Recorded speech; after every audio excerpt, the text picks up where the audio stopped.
Dios les bendiga, hermanos. Bienvenidos a otra presentación más de la palabra de Dios.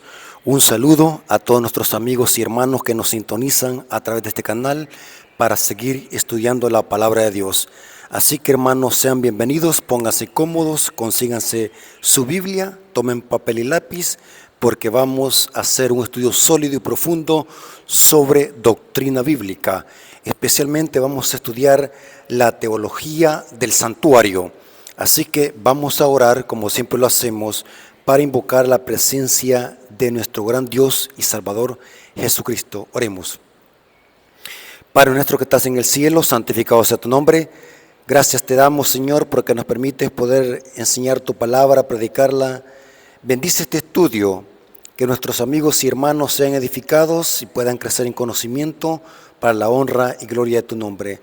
Danos ese Consolador, el Espíritu Santo, para que nos guíe la verdad y que tu siervo pueda darse a explicar lo mejor que se pueda.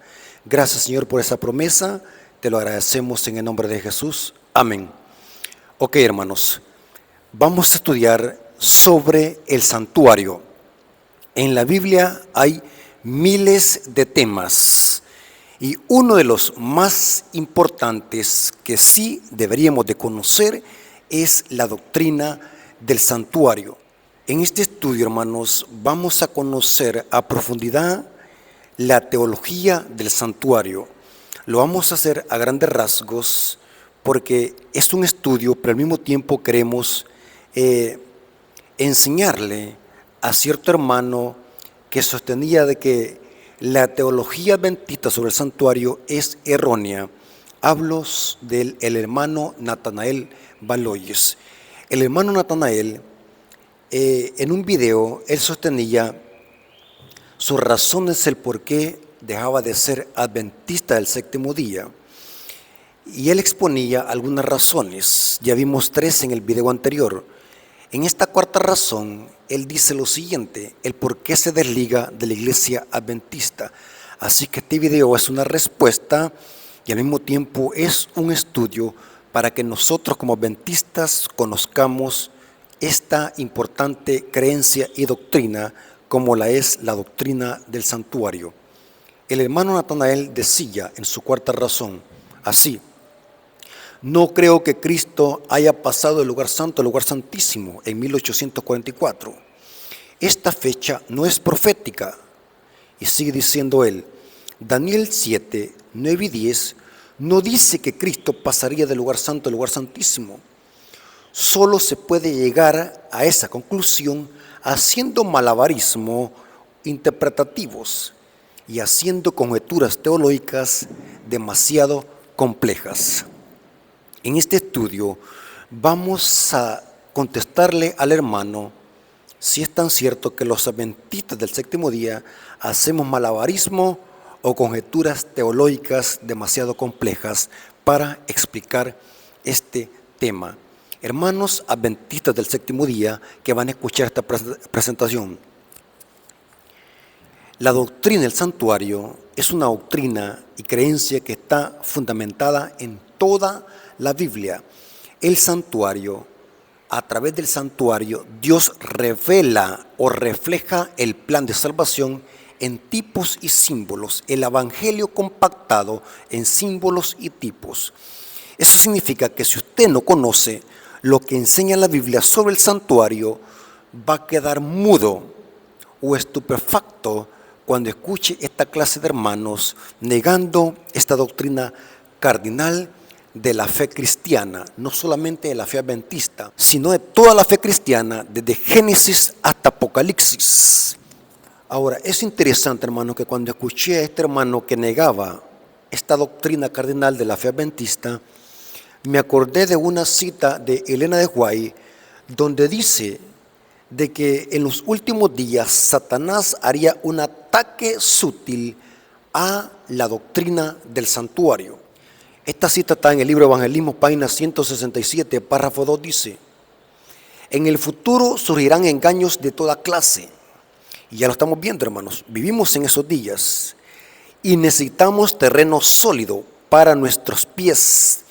Necesitamos sólidos pilares para el edificio No ha de quitarse ni un solo ápice de aquello que el Señor ha establecido. El enemigo presentará falsas doctrinas, tales como la doctrina que no existe un santuario. Este es uno de los puntos en los cuales algunos apostatarán de la fe. Tremenda cita, hermanos, que nos revela que la apostasía iba a iniciar haciendo un ataque sutil a esta verdad cardinal sobre el santuario. La doctrina del santuario, hermanos, o la creencia del santuario, está incluida en la creencia adventista número 24. Los adventistas creemos en esta doctrina. ¿En cuál? Noten cómo dice el libro 28 Creencias Adventistas. Hay un santuario en el cielo, el verdadero tabernáculo que el Señor erigió y no el hombre. En él ministra Cristo en favor de nosotros para poner a disposición de los creyentes los beneficios de su sacrificio expiatorio ofrecidos una vez y para siempre en la cruz. Cristo llegó a ser nuestro gran sumo sacerdote y comenzó su ministerio intercesor en ocasión de su ascensión. En 1844, al concluir el periodo profético de los 2300 días, inició la segunda y última fase de su ministerio expiatorio en el santuario celestial. Esta obra es el juicio investigador, que forma parte de la eliminación definitiva del pecado, prefigurada por la purificación del antiguo santuario hebreo en el gran día de la expiación. En el servicio simbólico, el santuario se purificaba mediante la sangre de los sacrificios de animales, pero las cosas celestiales son purificadas mediante el perfecto sacrificio de la sangre de Cristo. Es interesante lo que creemos los adventistas del séptimo día. Creemos de que en el cielo hay un santuario donde Cristo, nuestro sumo sacerdote, ministra en ese santuario celestial. Ahora, en este estudio, hermanos, vamos a presentar si en verdad en el cielo hay un santuario y que ese santuario también está dividido en dos compartimentos, lugar santo y lugar santísimo, ya que este hermano que dijimos al principio niega de que Cristo haya pasado del lugar santo al lugar santísimo en el santuario celestial. Y quiero decirles, hermanos, lo siguiente: para comprobar si esto que enseña la iglesia adventista es malabarismo o conjeturas teológicas complejas, hay que irnos a la Biblia. Vamos a ver si nosotros hacemos conjeturas. Vamos a hacer un estudio sólido y serio de este tema y vamos a hilar los temas. No vamos a sacar textos fuera de contexto. Vamos a dejar que la Biblia se interprete sola. Vamos a hacer una hilación de versículos para comprobar si en el cielo sigue este mismo patrón que sigue el santuario terrenal que edificó Moisés. Vamos a dejar la fecha para después, si es correcta la fecha de 1844, en relación con los 2300 días de Daniel 8:14. Pero necesitamos poner la base primero, conocer si en verdad en el cielo hay un santuario literal con dos compartimentos, lugar santo y lugar santísimo, porque el hermano que dijimos al principio niega esta gran verdad cardinal. Así que, hermanos, quiero que tomen sus Biblias y lean conmigo.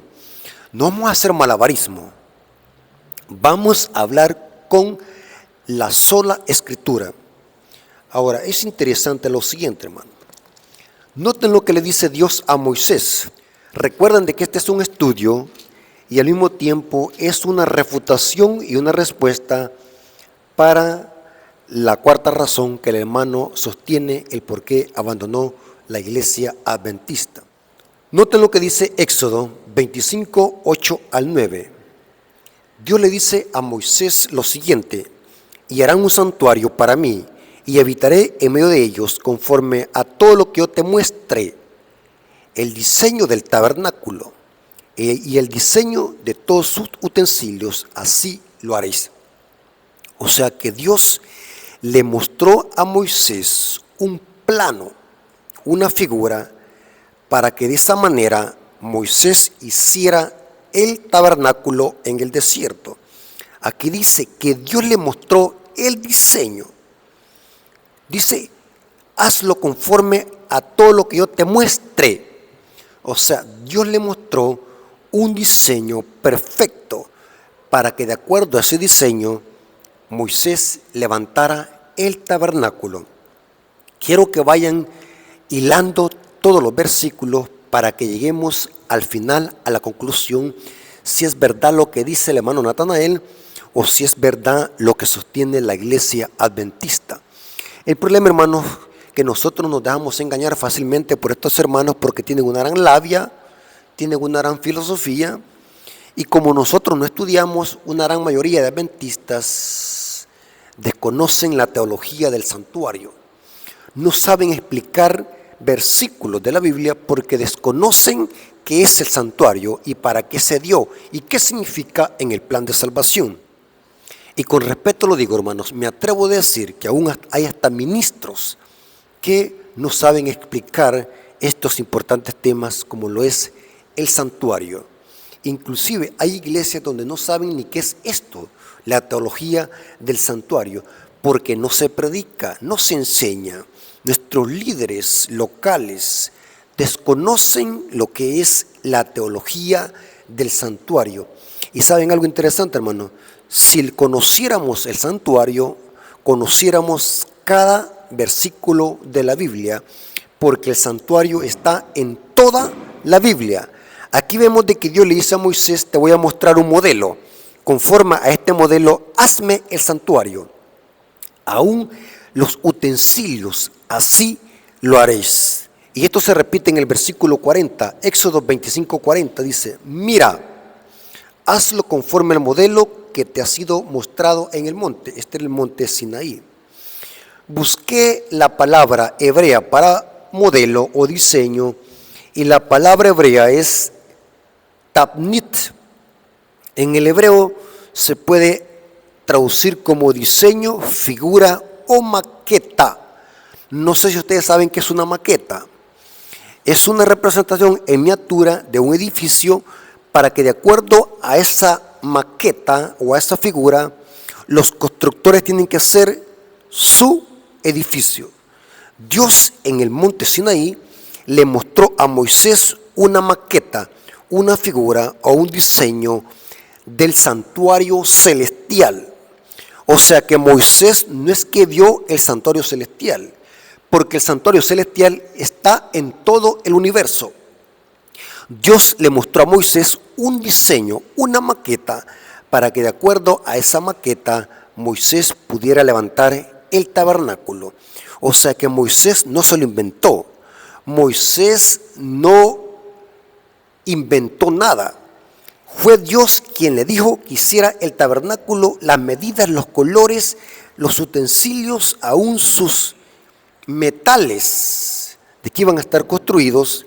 Era Dios quien le dio esta orden a Moisés de construir el tabernáculo conforme al modelo.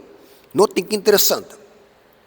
O sea que no fue Moisés quien se inventó ponerle al santuario atrio, lugar santo y lugar santísimo. Fue Dios que le dijo a Moisés, hazlo el santuario conforme al modelo que yo te muestre. Pregunto, amigos y hermanos, ¿creen ustedes de que este es malabarismo o conjeturas teológicas complejas? Si Dios le mostró a Moisés una maqueta del santuario, significa que el santuario celestial también tiene eso que Moisés hizo en figura. ¿Me estoy dando a explicar?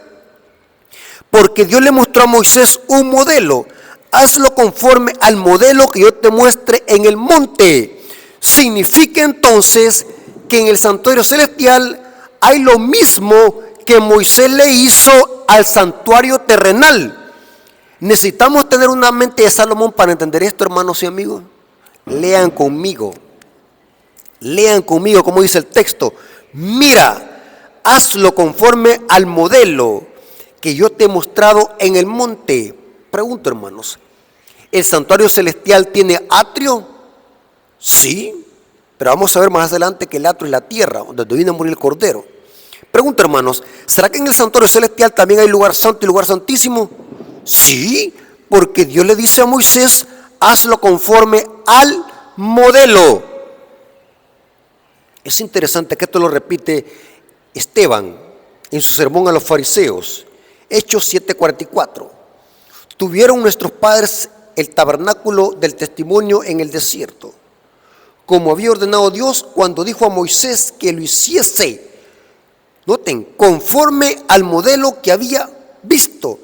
O sea que todo lo que hizo Moisés del santuario terrenal, del tabernáculo, eso también tiene el santuario celestial. Si usted me dice que no, está contradiciendo la Biblia. Lo que está haciendo el hermano Natanael en su cuarta razón por abandonar la iglesia adventista está contradiciendo a Dios y a la Biblia, porque el texto dice, hazlo conforme al modelo que se te ha sido mostrado en el monte. La maqueta era copia del gran original que Moisés iba a construir. De esa manera Moisés iba a levantar el tabernáculo conforme al modelo, al diseño, a la maqueta. Noten como dice Hebreos 8:5, los cuales sirven a lo que es figura y sombra de las cosas celestiales. ¿Qué es una sombra? Para que haya una sombra, la sombra solamente es proyectada por un cuerpo real y físico. Si en el cielo hay un santuario, ese santuario está proyectando una sombra exacta. El santuario terrenal era una figura y sombra de las cosas celestiales, como se le advirtió a Moisés cuando iba a erigir el tabernáculo, diciendo, mira, haz todas las cosas conforme al modelo que se te ha mostrado en el monte. Es una referencia a Éxodo 25:40. Este no era un invento de Moisés. De que el santuario terrenal tuviese el lugar santo y lugar santísimo, no era invento de Moisés, es Dios quien se lo dijo que lo hiciera así, conforme al modelo. Esta es una evidencia, hermanos, de que en el cielo también hay un santuario, y ese santuario también tiene lugares santo y lugar santísimo, como el santuario en el desierto, porque el santuario del desierto era una sombra del gran original. Ahora, es interesante. Si ya descubrimos eso a la luz de la Biblia, que en el cielo hay un santuario y que ese santuario también tiene lugar santo y lugar santísimo, ahora, ¿qué es lo que había en los lugares santo y lugar santísimo? Explico, hermano. Atrás de mí tengo un mural de santuario que hace algunos años lo pinté. Queremos hacer otro mejor, de otra perspectiva. El mural que tengo atrás de mí es un mural que ha sido creado por mi persona. Este mural presenta lo que estoy hablando. El santuario, propiamente dicho, el edificio, después de llegar al campamento de los santos, presenta en primer lugar el atrio, donde estaba el altar del sacrificio y el lavacro. En el lugar santo tenemos 3 utensilios. Y quiero que tomen nota de esta información. En el lugar santo tenemos al sur el candelabro de oro. Al norte tenemos la mesa de los panes, y delante del velo que divide el lugar santo con el lugar santísimo tenemos el altar del incienso. En el lugar santísimo tenemos solamente un utensilio, que es el arca del pacto. En el arca del pacto, dentro del arca del pacto, que era un cofre de madera de acacia, estaba el maná, la vara de Aarón y las tablas del pacto, o sea, los 10 mandamientos. Y encima estaban 2 querubines donde se manifestaba la gloria de Dios, o lo que se le conoce entre los judíos como la Shekinah. Era una gloria, era una luz muy bella que se manifestaba en medio de los 2 querubines encima del propiciatorio. Esto lo dice el libro de Hebreos, capítulo 9, versículo 1 al 7. De paso, hermanos, que en el lugar santo todos los días entraba el sacerdote a hacer, podemos decir, a contaminar el santuario con la sangre de los animales. A este rito se le conocía el continuo. Era algo que se hacía en el atrio y en el lugar santo, todos los días. Pero una vez al año, el sumo sacerdote entraba al lugar santísimo a hacer expiación y a purificar el santuario simbólicamente de todos los pecados que se habían introducido por medio de la sangre al santuario. Este era un rito tipológico que nos presenta en figuras y tipos el plan de salvación. O sea que no podemos conocer el plan de salvación si no conocemos el santuario. Tenemos que conocer primero la figura, el tipo, el símbolo, para que nosotros podamos entender lo que revela cada símbolo y tipo en el plan de salvación. Todo tiene un significado, hermano. No fue hecho por Moisés solamente por ocupar lugar, porque Dios le dijo a Moisés, hazlo conforme al modelo. El santuario estaba dividido en atrio, estoy hablando del santuario propiamente dicho, del edificio, el atrio, lugar santo y lugar santísimo. 3 lugares del edificio propiamente dicho. Esto lo corrobora el libro de Hebreos, capítulo 9, versículo 1 al 7, dice: ahora bien, aún el primer pacto tenía ordenanzas de culto y un santuario terrenal, porque el tabernáculo estaba dispuesto así. En la primera parte, llamada lugar santo, estaba el candelabro, la mesa de los panes de la proposición. Tras el segundo velo estaba la parte del tabernáculo llamada el lugar santísimo. Pero ¿quién le dijo a Moisés que hiciera así el tabernáculo? Fue Dios, pero ¿conforme a qué? Al modelo. No se olviden de eso, hermano. Y sigue diciendo, tras el segundo velo estaba la parte del tabernáculo llamada el lugar santísimo, el cual tenía un incensario de oro y el arca del pacto cubierta de oro por todas partes, en la que estaba una urna de oro que contenía el maná, la vara de Aarón que reverdeció y las tablas del pacto. Sobre ella los querubines de gloria que cubrían el propiciatorio, de las cuales cosas no se puede ahora hablar de ellas. Aquí se refiere a la luz preciosa que se manifestaba en medio de los 2 querubines. Era la Shekinah, la gloria de Dios. Y sigue diciendo, y así dispuestas estas cosas, en la primera parte del tabernáculo entran los sacerdotes continuamente para cumplir sus oficios de culto, pero en la segunda parte, o sea, el lugar santísimo, solo el sumo sacerdote una vez al año, no sin sangre, la cual ofrece por sí mismo y por los pecados de ignorancia del pueblo. Esto era la ceremonia y la liturgia que se hacía en el santuario.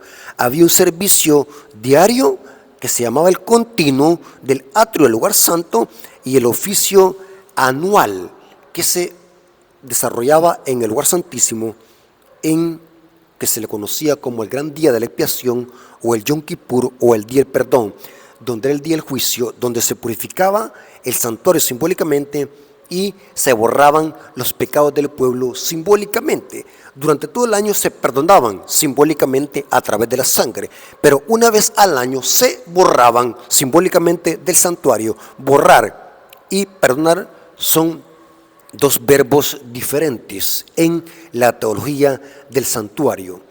2 compartimentos que tenía el edificio, lugar santo y lugar santísimo. El atrio era donde morían los corderos. El atrio representa el planeta Tierra, donde Cristo, el cordero sin mancha, sin contaminación, vino a morir como cordero inmolado, como dice el apóstol Pedro en 1 Pedro capítulo 1, versículo 18 al 19. La pregunta es la siguiente. Estoy enfatizándola para que quede claro este punto y no se vayan a confundir. Si Moisés hizo el tabernáculo conforme al modelo que Dios le mostró en el monte, y si el santuario terrenal que edificó Moisés tenía lugar santo y lugar santísimo, la pregunta del millón es, ¿será que también en el cielo hay un santuario que tiene lugar santo y lugar santísimo? Sí, porque de lo contrario la Biblia se contradice. Si usted dice que en el cielo no hay un santuario literal, si usted dice que en el cielo no hay un santuario que tenga lugar santo y lugar santísimo, entonces usted está haciendo que la Biblia se contradiga. Y peor aún, está diciendo que Dios se contradice, porque Dios le dijo a Moisés, hazlo conforme al modelo. Entonces, si en el cielo no hay un santuario, Moisés entonces ¿de dónde tomó copia? Noten que El hermano Natanael dice que esto es malabarismo. No, la misma Biblia es su propio intérprete. El texto dice, hazlo conforme al modelo, a la maqueta, a la figura. Así haz el santuario. No hay lugar a dudas, hermanos, que en el cielo hay un santuario que tiene lugares santos y lugar santísimo. No es simbólico, no es espiritual, es un santuario literal que Dios levantó y no el hombre. Noten cómo dice el libro de Hebreos capítulo 8. Hebreos capítulo 8, versículo 1 y 2, dice aquí el apóstol hablando del santuario. Es imposible que esto sea algo simbólico. Los protestantes, para evadir esto, dicen que el santuario celestial es simbólico. La Biblia no dice eso. Hebreos capítulo 8, versículo 1 al 2 dice, ahora bien, el punto principal que venimos diciendo es que tenemos tal sumo sacerdote, el cual se sentó a la diestra del trono de la majestad en los cielos. Si creemos de que el santuario es simbólico, entonces tendríamos que creer que Cristo también es simbólico. Un sumo sacerdote simbólico no cuadra eso. Tenemos en el cielo un sumo sacerdote real, de carne y hueso, un hombre, nuestro hermano, dice el apóstol en el mismo libro de Hebreos. Y noten cómo dice, él es el ministro del santuario, de aquel verdadero tabernáculo que levantó el Señor. O sea que Dios lo levantó, ese tabernáculo, y no el hombre. Tremendo, hermanos. Entonces, hermanos, recuerden que es evidente que en el santuario celestial es un edificio donde hay lugar santo y lugar santísimo. Y esta es la base para que después entendamos la fecha, si es correcta la fecha de 1844. Porque vamos a ver que Cristo en algún momento de la historia tuvo que haber pasado del lugar santo al lugar santísimo en el santuario celestial para cumplir la tipología exacta del santuario terrenal. Porque Cristo sigue perfectamente los pasos del santuario. Cristo no se salta ningún paso. Cristo sigue los pasos del santuario. Y esto lo ignoran muchos protestantes. Y también lo ignora este hermano que está diciendo que la iglesia adventista está equivocada en esto. Hermanos, yo les hago una pregunta, hermanos. A estos hermanos que contradicen la teología adventista, ¿por qué se meten a temas que ni ellos mismos los conocen? Es como que le pregunte a un católico sobre este tema, ellos ni saben qué es esto. Es como que le pregunte a un protestante, mire, explíqueme qué es el santuario, qué es el tabernáculo, qué significa esto en el plan de salvación. Se quedan mudos. Yo le hago una pregunta al hermano Natanael, ¿por qué se mete a temas que los desconocen? El hermano creo de que estos temas están lejos de su conocimiento. No sabe nada de estos temas. Y lo digo, hermano, porque la forma que se expresa una gran ignorancia crónica respecto a estos temas. Y esto va también para los miembros de iglesia, porque hay hermanos de que me contaron una vez de que un hermano se subió a un púlpito a predicar sobre el santuario y en lugar de explicar el tema confundió a la hermandad, porque hay hermanos que se meten a predicar temas que ellos mismos los conocen. Tengamos cuidado, estos temas son de gran importancia porque revelan el plan de salvación. El santuario es el fundamento de la fe adventista. Y no solamente la fe adventista, sino de todo el pueblo de Dios, desde Génesis hasta Apocalipsis, encontramos el santuario. En el cielo, hermanos, tenemos un santuario real. Moisés tomó copia de ello. En el cielo tenemos un santuario que tiene lugares santos y lugar santísimo. Si usted dice que no, se metió en problemas con Dios y con su palabra, porque la Biblia dice que Moisés tomó una copia. Y aquí se acorralan todos los teólogos y eruditos que atacan esta teología adventista. No saben explicarla. Yo quisiera que me la explicaran y me respondieran. Si Moisés tomó una copia, un modelo, ¿de un modelo de qué? O sea, que Moisés entonces vio el original. Y de acuerdo a ese original, Moisés levantó el tabernáculo. Si usted dice que no, ya se metió en problema. Y no importa si usted es erudito o tiene muchas maestrías. A mí no me importa la maestría, me importa lo que dice el texto bíblico, lo que dice Dios en su palabra. Y esto no es ningún malabarismo, ninguna conjetura teológica rebuscada, como dice el hermano. Estuve escuchando algunos videos de este hermano y noté que estos errores o estas conclusiones que el hermano está predicando se basan en falta de profundidad teológica. ¿Por qué digo falta de profundidad? He notado, hermanos, que muchos hermanos de estos que están negando la teología del santuario, como lo enseña la iglesia adventista, es porque están leyendo Biblias adulteradas. Noten lo que estoy diciendo. Tenga cuidado, hermanos, con la Biblia que está usando. O mejor dicho, usted puede leer la Biblia que usted quiera, pero tenga en cuenta, siempre compare versiones de Biblia a ver cómo traduce el texto otra versión de Biblia, porque están saliendo Biblias adulteradas. Estos hermanos que están negando la teología del santuario están leyendo Biblias adulteradas. Noté que están leyendo Hebreos 9:12. Quiero que leamos lo que dice Hebreos 9:12 en la Biblia Reina Valera 1960. Noten cómo dice: y no por sangre de macho cabrillo ni de becerro, sino por su propia sangre, entró una vez para siempre en el lugar santísimo, habiendo obtenida eterna redención. Muchos hermanos están usando estas citas para sostener de que en el cielo no hay lugar santo y lugar santísimo, que Cristo de una sola vez entró al lugar santísimo.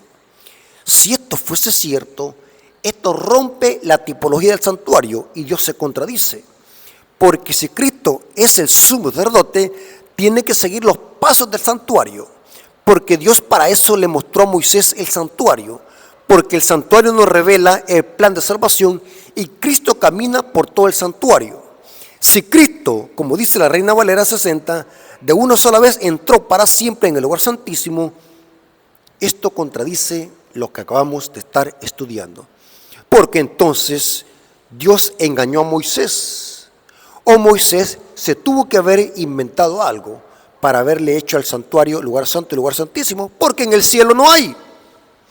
Porque Cristo no dice que haya entrado al lugar santo, sino que aquí dice que Cristo entró de una vez para siempre al lugar santísimo, habiendo obtenido eterna redención. Este es el problema de estar leyendo Biblias adulteradas. Noté que estos son algunos de los versículos y argumentos que usan estos hermanos para negar la existencia de un santuario con lugares santos y lugar santísimo. Ahora, ¿qué es lo que hay que hacer, hermanos, para estudiar estos temas a profundidad? Váyanse a conseguir otras versiones de Biblia y comparen el texto para ver cómo traduce. Y la Reina Valera 60 hace una mala traducción del griego. Inclusive, noten cómo dice Hebreos 10, versículo 19 al 21, en la Biblia Reina Valera 1960. Lo traduce mal y dice: así, hermanos, teniendo libertad para entrar en el lugar santísimo por la sangre de Jesucristo. Noten, da a entender de que hay que entrar de una sola vez al lugar santísimo, por el camino nuevo y vivo que nos abrió a través del velo. Este velo, hermanos, es imposible que sea el que divide del lugar santo al lugar santísimo. Este velo tuvo que haber sido el velo que divide el lugar, el atrio y el lugar santo, porque el santuario terrenal tenía 3 velos. El primer velo era para entrar al atrio. El segundo velo era para entrar al lugar santo. Y el tercer velo era el que dividía el lugar santo y el lugar santísimo, o sea, para entrar al lugar santísimo. Es evidente, hermanos, que haciendo un estudio profundo, y lo vamos a demostrar, que es imposible que Cristo, con su muerte, haya ido y entrado de una sola vez al lugar santísimo. Es imposible, porque eso rompe la tipología del santuario hebreo. Aquí el problema es traducción de Biblia. La palabra lugar santísimo, traducida en la Reina Valera 60, es la palabra griega tahaya. Pueden buscar un diccionario para que vean de que lo que les estoy diciendo es cierto. Tahaya no es correcto traducir lugar santísimo porque se presta confusión. El griego tendría que traducir lugares santos o santuario, no lugar santísimo. La traducción correcta sería lugares santos o santuario. Ustedes van a preguntar, ¿cómo demostramos que la mejor traducción es lugares santos o santuario y no lugar santísimo? Es sencillo. Vamos a leer otra versión de Biblia, cómo traducen la palabra Tahaya. Y vamos a ver que lo traducen correctamente y que estas versiones sí cuadran con lo que estamos estudiando. Noten cómo dice la Biblia Jerusalén de 1975. Noten cómo dice Hebreos 9:12. Y penetró en el santuario una vez para siempre. ¿Dónde? En el santuario, no dice lugar santísimo. Cristo en su ascensión entró al santuario, no al lugar santísimo. Por eso es que es bueno comparar versiones. Noten cómo dice. Y penetró en el santuario una vez para siempre, no con sangre de machos cabríos y de novillos, sino con su propia sangre, consiguiendo una redención eterna. Y esta versión sí cuadra con lo que estamos estudiando, porque Cristo, cuando ascendió al cielo y entró, no fue al lugar santísimo, porque al lugar santísimo se entraba una vez al año. Cristo, siguiendo la tipología del santuario hebreo, Cristo entró al santuario, al primer departamento del santuario, que era el lugar santo. Y esta versión sí cuadra. Cristo entró al santuario en su ascensión, no al lugar santísimo. Y lo repito para que quede claro. Noten cómo dice la Reina Valera antigua. Hebreos 9:12 dice: y no por sangre de macho cabrío ni de becerro, mas su propia sangre entró de una vez para siempre al santuario, habiendo obtenido eterna redención. Noten, aquí traduce santuario. Esa es la traducción correcta, no lugar santísimo, como lo traduce la Reina Valera 60. Noten cómo traduce la Biblia de nuestro pueblo. Hebreos 9:12 dice: llevando no sangre de cabras y becerro, sino su propia sangre, entró una vez para siempre en el santuario y logró rescate definitivo. Noten que traduce santuario, no lugar santísimo. Noten la versión Reina Valera 1909, dice: y no por sangre de macho cabrío ni de becerro, mas por su propia sangre entró una sola vez en el santuario, habiendo obtenido eterna redención. Es interesante, hermanos, que Cristo, cuando murió y ascendió al cielo, entró al santuario celestial. Y eso cuadra con lo que dice el libro de Hebreos. El libro de Hebreos dice que Cristo ministra en el santuario. O sea que Cristo en su ascensión entró al santuario, especialmente al lugar santo del santuario, donde entraba también el sacerdote todos los días. Esto significa que en algún momento de la historia Cristo tuvo que haber pasado del lugar santo al lugar santísimo del santuario. Si usted dice que esto es incorrecto, entonces esto rompe el esquema y la tipología del santuario hebreo que Dios le mostró a Moisés en el monte. ¿Están conmigo, hermano? Una correcta doctrina, una correcta enseñanza y creencia nunca tiene que contradecir la Biblia. La Biblia es un todo que tiene que armonizar. Y como dijimos al principio, si en el cielo no hay un santuario, entonces ¿para qué Dios le dijo a Moisés que hiciera uno conforme al modelo? ¿Están conmigo? Ahora, ¿cómo demostramos de que en el cielo hay lugar santo y lugar santísimo en el santuario celestial? ¿Cómo lo demostramos?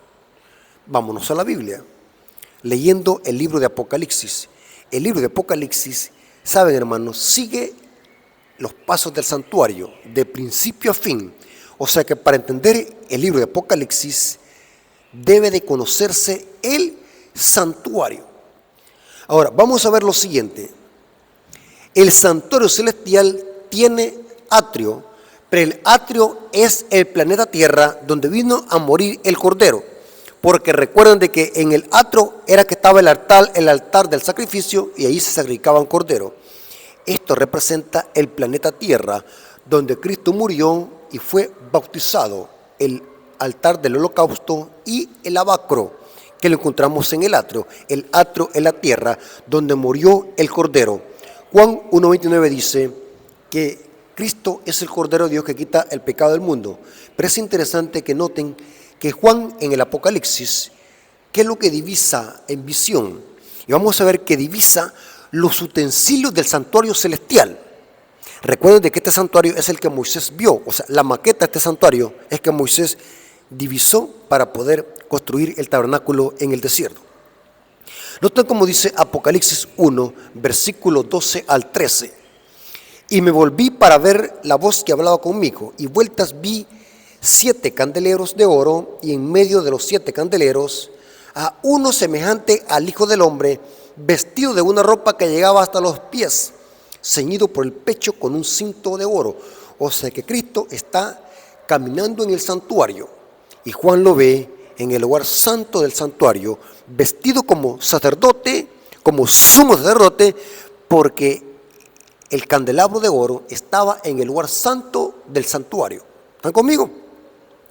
Cristo está caminando en medio del candelabro de oro. Aquí dice, esta es una evidencia que Juan en visión está viendo el lugar santo del santuario celestial. Noten cómo dice Apocalipsis 4:5. Y del trono salían relámpagos y truenos y voces, y delante del trono ardían 7 lámparas de fuego. ¿Dónde estaban las lámparas? En el lugar santo del santuario, los cuales son los 7 espíritus de Dios. En otra presentación vamos a explicar qué son los 7 espíritus de Dios en lenguaje profético. Es evidente que Juan aquí está divisando en visión el lugar santo del santuario celestial. ¿Y qué diríamos del altar del incienso? Apocalipsis 8:3. Recuerden de que el altar del incienso estaba en el lugar santo del santuario. Y dice lo siguiente, Apocalipsis 8:3. Otro ángel vino entonces y se paró ante el altar con un incensario de oro, y se le dio mucho incienso para añadirlo a las oraciones de los santos sobre el altar de oro que estaba delante del trono. Es una evidencia que es una referencia al altar del incienso que estaba en el lugar santo del santuario. ¿Y qué diríamos del lugar santísimo del santuario celestial? ¿Será que Juan también lo vio en visión? Sí. Noten cómo dice Apocalipsis 11:19. También Juan se le presenta el lugar santísimo del santuario. Noten que venimos del lugar santo, ahora vamos para el lugar santísimo. Apocalipsis 11:19 dice, y el templo de Dios fue abierto en el cielo, y el arca de su pacto se veía en el templo, y hubo relámpagos, voces, truenos, un terremoto y grande granizo. Es evidente, hermanos, que aquí queda comprobado bíblicamente que en el santuario celestial también hay lugares santo y lugar santísimo, porque el arca del pacto no estaba en el lugar santo, sino que estaba en el lugar santísimo. A Juan se le permite contemplar en visión el lugar santísimo del santuario, donde estaba el arca del pacto. ¿Cómo es posible que estos detractores de la fe adventista no puedan leer estos textos? ¿Cómo es posible que estos detractores de la fe adventista puedan llamarle a esto malabarismo o conjeturas complejas interpretativas? ¡Qué ignorancia voluntaria! Porque Juan está divisando que Cristo ministra en el santuario celestial y lo ve en el santuario, en el lugar santo y en el lugar santísimo, porque se presentan los utensilios que estaban en cada departamento. Tremendo, hermano. Ahora, si en el cielo, en el santuario celestial, y noten que el santuario no es el cielo, sino que en el cielo está el santuario. Si el santuario celestial, ya vimos, ya descubrimos bíblicamente que tiene lugar santo y lugar santísimo, la pregunta del millón es, ¿cuándo es que Cristo pasó del lugar santo al lugar santísimo? Como la silla, el sumo sacerdote terrenal en el santuario terrenal. Porque el sacerdote terrenal, del santuario terrenal, una vez al año entraba al lugar santísimo a hacer expiación por los pecados del pueblo. Si Cristo sigue estos mismos pasos del santuario, ¿cuándo fue que Cristo entró del lugar santo al lugar santísimo?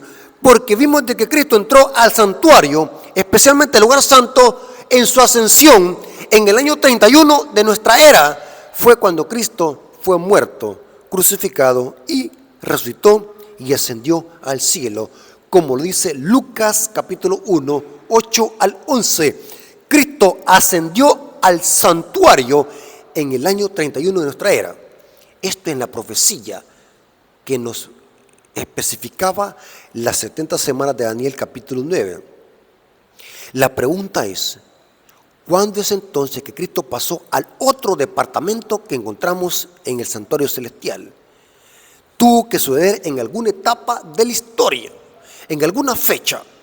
Y vamos a ver en otro estudio sobre esta importante fecha que encontramos en Daniel 8:14, los 2300 tarde y mañana, ya que estos hermanos detractores también están manipulando y usando información falsa y citas fuera de contexto para negar el significado teológico de los 2300 tarde y mañana que culminaron el otoño, el 22 de octubre de 1844. Por eso es que es muy importante que entendamos primero la base de este tema, porque la profecía nos dice que Cristo en algún momento de la historia iba a pasar de un lugar a otro. ¿Dónde dice eso la profecía apocalíptica? Eso está en Apocalipsis 3:7. Recuerden que esta es una clase y una refutación al mismo tiempo.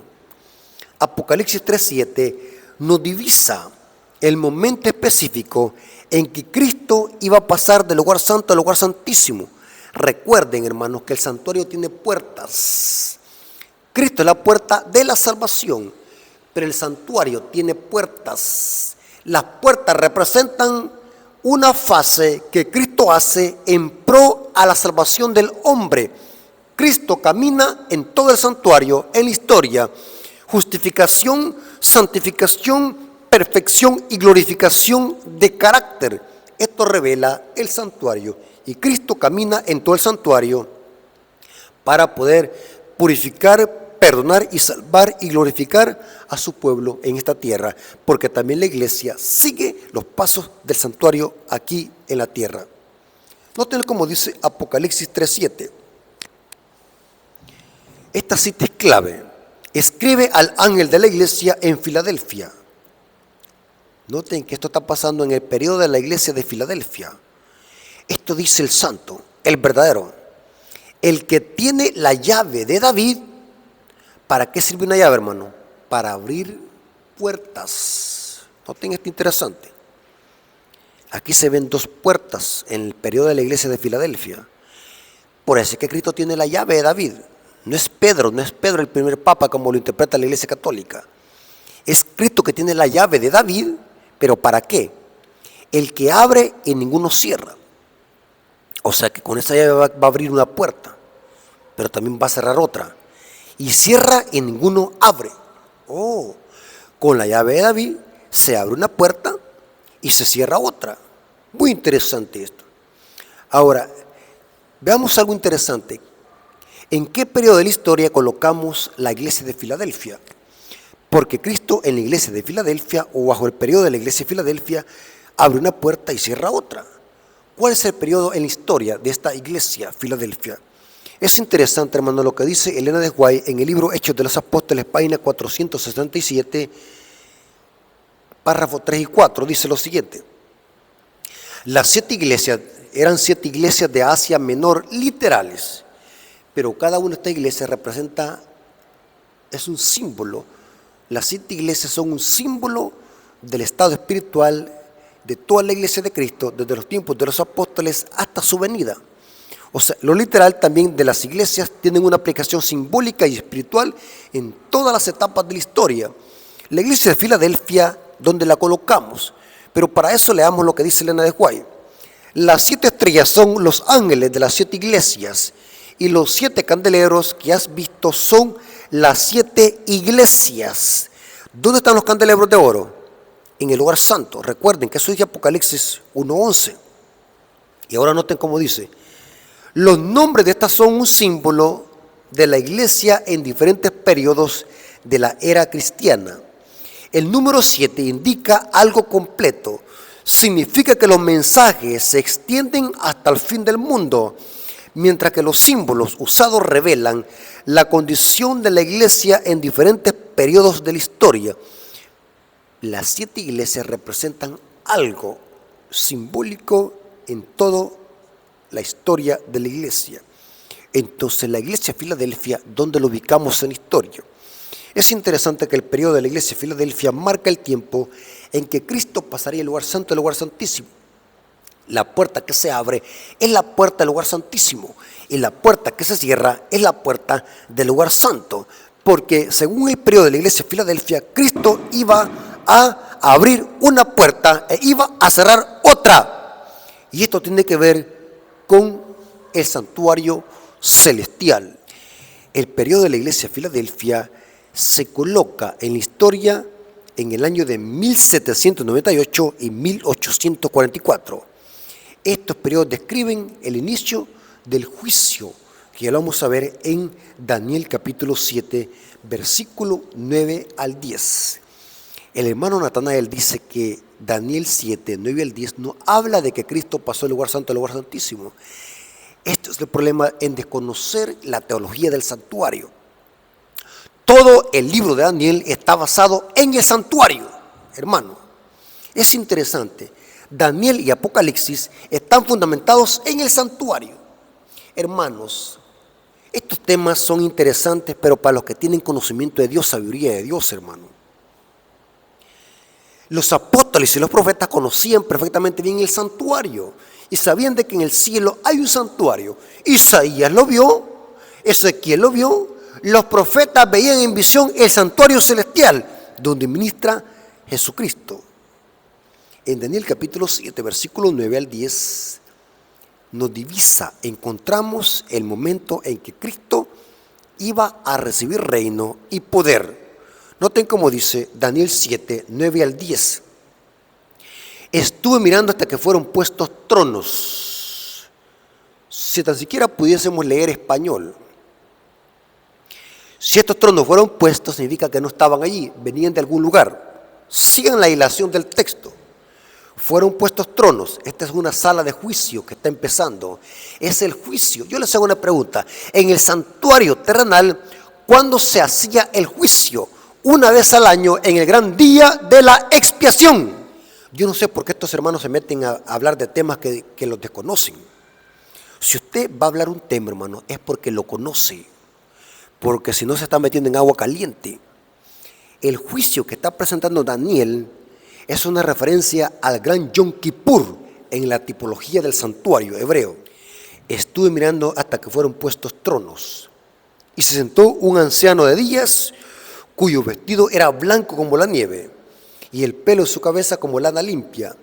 Su trono llama de fuego. Pregunto, hermanos y amigos, si ustedes han estado siguiendo la hilación del tema, ¿dónde quedaba en el santuario terrenal el trono de Dios? En el arca del pacto, en el lugar santísimo.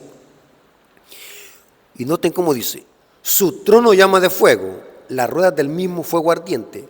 Un río de fuego procedía delante de él, millares de millares le servían, millares de millones asistían delante de él.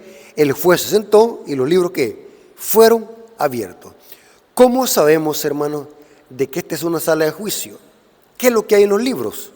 Según Salomón, en Eclesiastés 12:13, el juicio se hace por las obras. O sea que en los libros del cielo se registran obras, acciones y pecados. Noten lo que dice Salomón en Eclesiastés 12:13. El fin de todo el discurso oído es este: teme a Dios y guarda sus mandamientos. ¿Por qué somos juzgados, según Santiago? Por la ley de la libertad. Teme a Dios y guarda sus mandamientos, porque todo esto es el deber del hombre. Porque Dios traerá toda obra a juicio. Según la Biblia, ¿dónde Dios registra las obras? En los libros.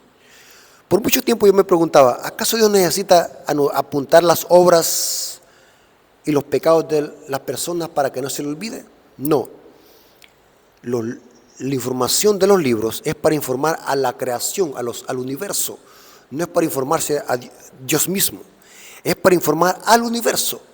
Dios registra todo, porque los libros también los van a examinar los justos y los impíos después de los 1000 años. Noten cómo dice, porque Dios traerá toda obra a juicio, juntamente con toda cosa oculta, sea buena o sea malo.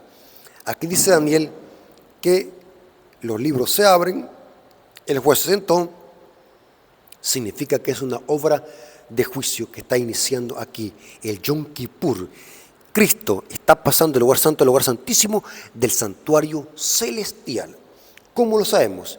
Los versículos 13 y 14 de Daniel 7 dicen lo siguiente: miraba yo en visión de la noche, he aquí con las nubes del cielo, estos son ángeles, las nubes, venía uno como un hijo de hombre, que venía hasta el anciano de día. ¿De dónde venía? No estaba allí el hijo del hombre, venía de algún lugar. Se puede comprobar, hermanos, haciendo un paralelo entre Apocalipsis y Daniel, que Cristo venía del lugar santo al lugar santísimo. El Padre estaba en el lugar santísimo y Cristo venía escoltado por ángeles celestiales, las nubes, que son ángeles, hacia al anciano de días. ¿Pero para qué? Noten que para que inicie el juicio, porque el juicio, dice Juan 5:22, el Padre a nadie juzga, sino que el juicio se le ha dado al Hijo. Daniel está presentando esta sala de juicio, donde el Hijo del Hombre va hacia el anciano de días. ¿Pero para qué? Y aquí con las nubes del cielo venía uno como un hijo de hombre, que venía hasta el anciano de días y le hicieron acercarse delante de él. Y le fue dado dominio. Oh, interesante. En el juicio a Cristo se le da dominio, gloria, reino, para que todos los pueblos, naciones y lenguas le sirvieren. Su dominio es dominio eterno, que nunca pasará, y su reino uno que no será destruido. Ahora, ¿cómo sabemos de que en el juicio a Cristo se le da dominio, reino? En Apocalipsis 11, versículo 15, que es el contexto de que Juan ve el arca del pacto en el lugar santísimo, pero noten el contexto, ¿cuál es? Apocalipsis 11, versículo 15. Noten que vamos a grandes rasgos, hermanos. Aquí podemos hacer un seminario de meses estudiando cada aspecto del santuario. El problema es que estos hermanos desconocen esta clase de tema. Apocalipsis 11:15 dice: y el séptimo ángel tocó la trompeta, hubo grandes voces en el cielo que decía: los reinos del mundo han venido a ser de nuestro Señor y de su Cristo, y Él reinará por los siglos de los siglos. Según Daniel, ¿cuándo es que a Cristo se le da el reino y la potestad y los reinos del mundo? Es en el juicio. En la cruz los ganó y se los arrebató al diablo. Pero en el juicio el Padre se lo da al Hijo del Hombre. ¿Por qué decimos de que es en el juicio? Porque después en el versículo 19, o sea, Apocalipsis 11:19, a Juan se le presenta el arca del pacto en el santuario celestial, especialmente en el lugar santísimo. Noten que todo cuadra, hermanos. Es impresionante cómo la Biblia explica este punto del santuario celestial a perfección, hermano. Daniel nos presenta el inicio del gran Yom Kippur tipológico del tabernáculo hebreo. En Daniel se presenta cómo iba a dar inicio en algún momento de la historia el juicio, el gran Yom Kippur revelado por el tabernáculo hebreo. Vamos a ver en la otra exposición que este periodo profético donde nos señalaba el tiempo y la partida donde Cristo entraría al lugar santo, al lugar santísimo, lo revela el capítulo 8 de Daniel, las 2300 tarde y mañana, donde el santuario sería purificado. En este video que va a quedar aquí el enlace, explico por qué el santuario celestial tendría que ser purificado. Porque algunos indoctos dicen: ¿acaso hay pecado en el cielo para que sea purificado?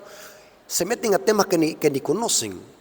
No hablen si no conocen, estudien estos temas a profundidad, escuchen y oigan para ver si lo que estamos predicando tiene fundamento bíblico. Aquí les vamos a dar el enlace para que vean por qué el santuario celestial tendría que ser purificado al final de los 2300 tardes y mañana. Dios, en su amor y su misericordia, siempre que hace algo en el cielo, lo avisa y lo anuncia en esta tierra. ¿Saben de qué esto pasó con la ascensión de Cristo cuando entró al santuario, especialmente el lugar santo, en el año 31? El Padre lo anunció eternamente. Fue el derramamiento del día del Pentecostés. Eso era un anuncio de que el Padre estaba invistiendo a Cristo como sumo sacerdote, estaba siendo ungido. El día del Pentecostés, lo que pasó del cielo, un estruendo recio que venía del cielo, era un anuncio de lo que estaba pasando en el cielo. Esto mismo Dios hace cuando Cristo entra al otro compartimento del santuario celestial, que es el lugar santísimo. También el Padre lo anuncia. Y saben qué interesante, hermano, cuando Cristo salga del lugar santísimo, como lo hacía el sacerdote hebreo, también el Padre lo va a anunciar y va a ser el derramamiento de las plagas. Mientras que cuando Cristo entra al lugar santísimo, también se hace un anuncio, y esto lo vemos a través de la proclamación de los mensajes de los 3 ángeles. Apocalipsis 14:7 dice, diciendo a gran voz, temed a Dios y dadle gloria, porque la hora de su juicio ha llegado. ¿Cuál juicio? Ha llegado. Adorad a aquel que hizo el cielo, la tierra, el mar y las fuentes de las aguas. Este no puede ser el juicio después de los 1000 años o el juicio ejecutivo. Este tiene que ser un juicio antes de la venida de Cristo, porque mientras se predique el evangelio, se hace el juicio, porque el versículo 6 dice que un ángel predica el evangelio eterno. Significa que el evangelio se predica mientras se hace el juicio, porque después de que termine este juicio, se ve a Cristo viniendo sobre la nube con poder y gloria, como lo presenta el versículo 14. Apocalipsis 14 presenta la segunda venida de Cristo después de que culmine este juicio que lo anuncia el mensaje del primer ángel. La hora de su juicio ha llegado. ¿Qué es el juicio según los hebreos? Es evidente que Juan conocía el Yom Kippur, el gran día de la expiación. Hermanos, el problema es que los apóstoles conocían perfectamente bien el tabernáculo hebreo. Los apóstoles sabían perfectamente de quién hablaban. Inclusive el libro de Apocalipsis tiene más de 1000 referencias al santuario y al tabernáculo. Para que nosotros entendamos Daniel y Apocalipsis, hermanos, tenemos que conocer perfectamente bien el santuario. Lamento por el hermano Natanael, que estuvo 27 años en la iglesia y no conoció estos temas. Esto pasa con muchos hermanos que son miembros de la iglesia, tienen tanto tiempo estando en la iglesia y no conocen estos temas, porque no los estudian, no se profundizan en el tema, son indoctos, y una persona indocta lleva a contradecir lo que no conoce. Huyamos de esto, hermanos, estudiemos, y como hemos visto en este estudio, lo que enseña la iglesia adventista sobre el santuario es 100% bíblico, fundamentado en toda la Biblia. No hemos hecho malabarismos, hemos dejado que la misma Biblia sea su propio intérprete. En el cielo hay un santuario, porque Moisés tomó copia de ese santuario. Vamos a orar para darle gracias a Dios por este interesante estudio. Oremos. Señor que estás en el cielo, te damos gracias por tu palabra, gracias por este estudio, gracias porque hemos crecido en conocimiento, gracias porque por la fe reconocemos de que en el cielo, en el santuario celestial, está nuestro Señor Salvador, ministrando como nuestro sumo sacerdote. Gracias, Señor, por estas verdades que se las has entregado al pueblo adventista. Verdades distintivas que ninguna iglesia las conoce, solamente tu pueblo, porque conocemos perfectamente bien la teología del santuario. Gracias, Señor, por tu palabra. Gracias porque estuviste con nosotros en este estudio. Te lo agradecemos en el nombre de Jesús. Amén. Ok, hermanos, como siempre les decimos, suscríbanse al canal, activen las notificaciones, compartan este material con sus amigos, comenten, pero si comentan, comenten con Biblia, no vayan a comentar opiniones personales, así creo yo, o incoherencias. Comenten 100% con la Biblia. Dios les bendiga y todo sea para la honra y gloria de nuestro Dios. Amén.